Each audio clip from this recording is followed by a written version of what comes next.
প্রয়াত অভিনেতা সালমান শাহ হত্যা মামলায় গেল রোববার ঢাকা আন্তর্জাতিক বিমানবন্দর থেকে মামলার অন্যতম অভিযুক্ত খল অভিনেতা ডন হককে গ্রেপ্তার করে পুলিশ। গ্রেপ্তারের পর মঙ্গলবার তাকে আদালতে নেওয়া হয়। আদালতে জামিন নামঞ্জুর করে কারাগারে আটকে রাখার আদেশ দেওয়া হয়। মঙ্গলবার শুনানি শেষে আদালতে প্রাঙ্গণে সাংবাদিকের সঙ্গে আলাপকালে রাষ্ট্রপক্ষের পাবলিক প্রসিকিউটর ওমর ফারুক ফারুকী অভিনেতা ডনের জবানবন্দি উল্লেখ করে বলেন, ঘটনার দিন ওই বাড়িতে আজিজ মোহাম্মদ বাই এবং সামিরা সহ অন্যান্য আসামিরা উপস্থিত ছিলেন। প্রথমে নাকে মুখে ফ্লোরম দিয়ে সালমানকে অচেতন করা হয়। অচেতনের মাত্রা আরও গভীর করতে তাকে ইনজেকশন দেওয়া হয়। পরবর্তীতে মৃত্যু নিশ্চিত করার পর তার মরদেহ ফ্যানের সাথে দড়ি দিয়ে ঝুলিয়ে রাখা হয়।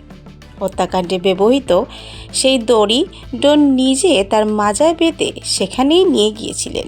জবানবন্দিতে তা স্বীকার করেছেন।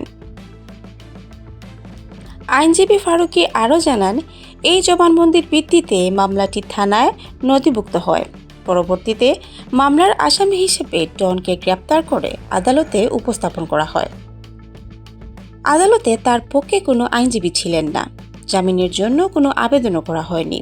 তদন্ত কর্মকর্তার আবেদন ও মামলার বিষয়বস্তু বিবেচনা করে বিজ্ঞ আদালত থেকে জেল হাজতে পাঠানোর নির্দেশ দেওয়া হয়।